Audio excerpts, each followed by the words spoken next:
I made a pledge to kill every boss in Elden Ring and document my journey, but I'm going to one-up the ante and also say I'm going to try to document all of the lore without looking at Wikipedias or YouTube videos.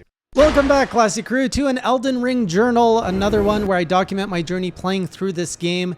And this past week has been far more about exploration than really boss hunting, which made me appreciate a whole different side of this game. Of course, the Soulsborne games, I went into them to really test my mettle and fight bosses and bosses and bosses. But Elden Ring offers so much more than just boss hunts, and also, since I've gotten my Bloodhound Fang weapon, bosses have not been as difficult as I expected them to be at this point. But this has let me focus more on exploration, and I came across a very wise turtle called Miriel, which served me lore in a way that I really like to consume it. And if you've played Dark Souls, you know that the lore in those games is a lot harder to get a hold of and grasp, and you do need something like a good YouTuber who has spent a lot of time studying and stitching everything together to explain it to you.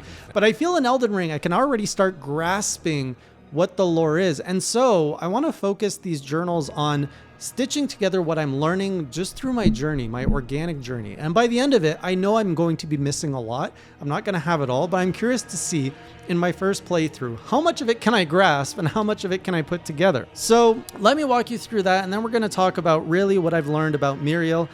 This past week, I spent a lot of time exploring Liurnia of the Lake, which is the new area I discovered. So I'm mostly done with Limgrave.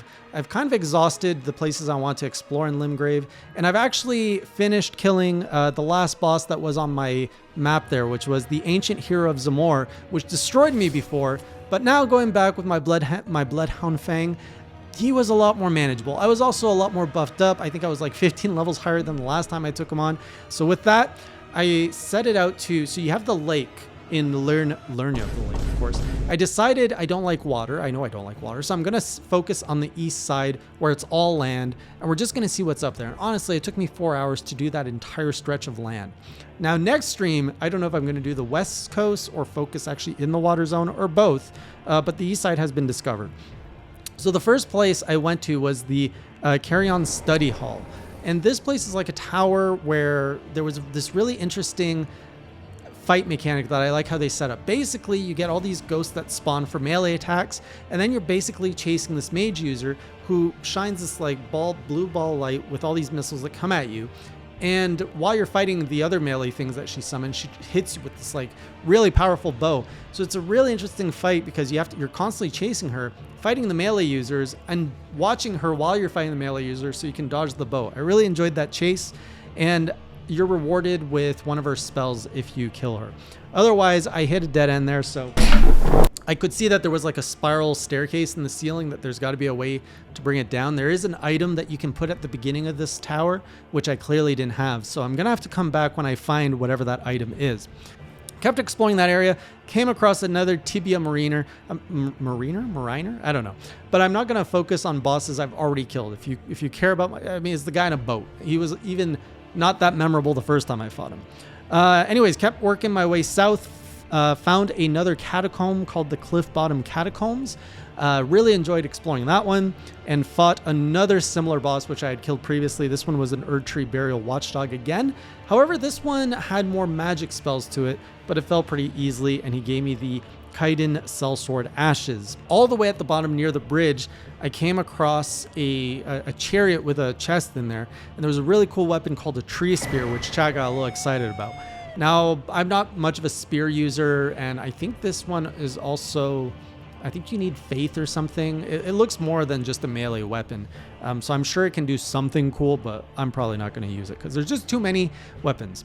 So now that I had made it all the way south in Liurnia, I decided to go all the way back up north along the coast and made it to some ruins, found some more Shabira grapes, met the lady again who's blind, who loves to eat grapes because she's chasing the light. So now I'm like starting to figure that, oh, she's probably like on a pilgrimage through this area because I encountered her right after I killed Godric? And I gave her some grapes then. She was happy, and now I'm finding her here and she wants grapes. I'm like, oh, where does this lead to? Like, if I give her grapes throughout the whole land, this is probably a side quest that I want to complete because I'm getting more invested in the lore in this world. And then from there, we made our way still more north, and it was nighttime. And there was this really cool thing that happened. The spirits came up from, I guess, two like warring factions, and they were fighting each other. I've never really seen that in this world. So I'm like, oh, there's like clearly a battle. Like this must be an old battle. And there's this massive like tree ant or something, like a giant ogre which spawned as well. And he was just like killing everybody. And I was getting the runes for it, which was fun. But seeing that, I didn't partake in it. I just watched. I was like, is this telling me like the tale of an old like battle? And the more that I went north, the more I learned that there was a war that went on here between certain factions. And I'm not quite sure what those factions are yet. But I'm just going to get into a little bit of the lore because I feel I'm starting to grasp just some things. Because I made it to the Church of Vows, and there I met Muriel, which is a turtle with a nice Pope hat. And he told me about Radagon and Lady Renala, which is really what got me curious. So Radagon, I learned, was a champion of a certain of a certain faction who came to Liurnia and please correct me if I'm wrong with any of this, to fight. And for some reason, he met Lady Renala and he's like, screw fighting, I'm going to marry you. And then things were about to get nice. He even gave her a secret, which was an amber egg. And then, I don't know why, and I don't think the game has told us why yet, he said, screw it, I'm going to go marry Queen Marika. And he became her second husband at the Erd Tree capital, which I have not been to, but Erd Tree is a key word in this game. Now, this queen I don't know much about, but from what I understand, she births the lords, which I'm hunting in the game, if I understand correctly. And I learned that the first Elden Lord was called Godfrey, which I kept messing up with Godric because I thought I was just interchanging the names. But Godric is actually the son of Godfrey, but he was either I think Godric was the weak one, or I don't know. They didn't like him. Maybe it's because he grafted things to himself.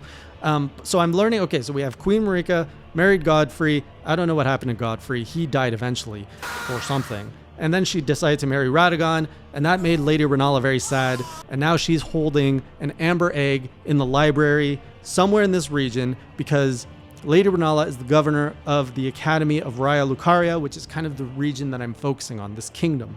And she's also known as the Moon Witch. I don't know if that's relevant.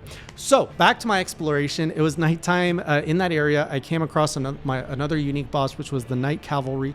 Looks very much like a Nazgul. Had a lot of fun. Fought him horseback to horseback. Everyone's like, yo, you shouldn't fight him on horseback because, well, they say it's not as entertaining to watch and that you do more damage on horse. Probably true, but to me, a horse, like you have to fight horse on horse, and you have to fight non-horse on non-horse when it comes to bosses. It's just like proper combat etiquette. So that's the etiquette I follow. Then we kept going north, and this is where it got a lot less fighty.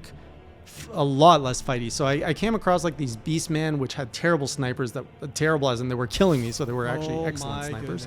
And came across two walking mausoleums. I don't know why there were two next to each other. These ones did not have bells hanging below their legs. So I don't know why these things are exciting. I don't know why there's a variant without bells, and I don't know why there's two next to each other. That seems extremely redundant to me. But anyways, I slayed them, and so now I can access them. There's also a third one down in the water with a bell, and I don't know how to do that one. Apparently, because it has no rocks on its legs or no skulls on its legs, so I'm not sure how to make it stop walking. But in that area, I also came across the Raya Lucaria crystal tunnels. So this is another great place I discovered to start farming up my smithing stones, so I could level up my whip, my bloodhound fang, and all that. And here I met another boss, a unique boss of the night, which was Crystallion, which was beautiful boss. Loved the moveset, but again, super easy. I just whipped her and she died pretty easy. So all the bosses died pretty easy. I think I might be a little over leveled at this point.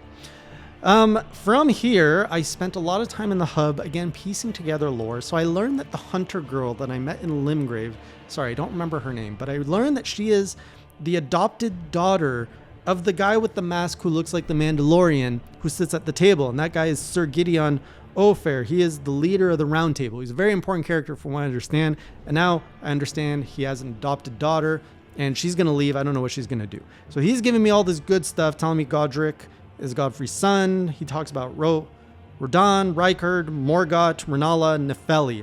And I only really know something about Renala. Radahn's interesting because I learned that he's the Red Lion. He was known as Red Lion, but more importantly, he fought Malenia. Malenia? I don't know if that's how you say it. And I only know her because of all the memes. She seems like a super tough boss, which I look forward to fighting one day. So that's where I am right now in my knowledge as well as my exploration. I'm really excited to having like this different aspect of the game and not just focusing on, oh, I fought this boss, he hurt me very bad, this is how I overcame him, because there's not that same level of challenge right now. It's just really have fun, see what the world's about. No, frick. So that's where I'm at. Let me know if there's anything I should know or that I got wrong with the lore, or things that you may have noticed in the areas I've pieced together. Otherwise, don't spoil too much of the lore for me. I will see you on my next journal or the next stream as I continue to progress in this region. And I guess our next sites is going to be Renala eventually, as I seek out this library that I think she is in. So there's like a castle, I think, here that I've uncovered, and a library. So that's where I'm going. So I'll see you then, and until next time, keep it classy. Do do do do do do do do do do do do do do do do do. Subscribe.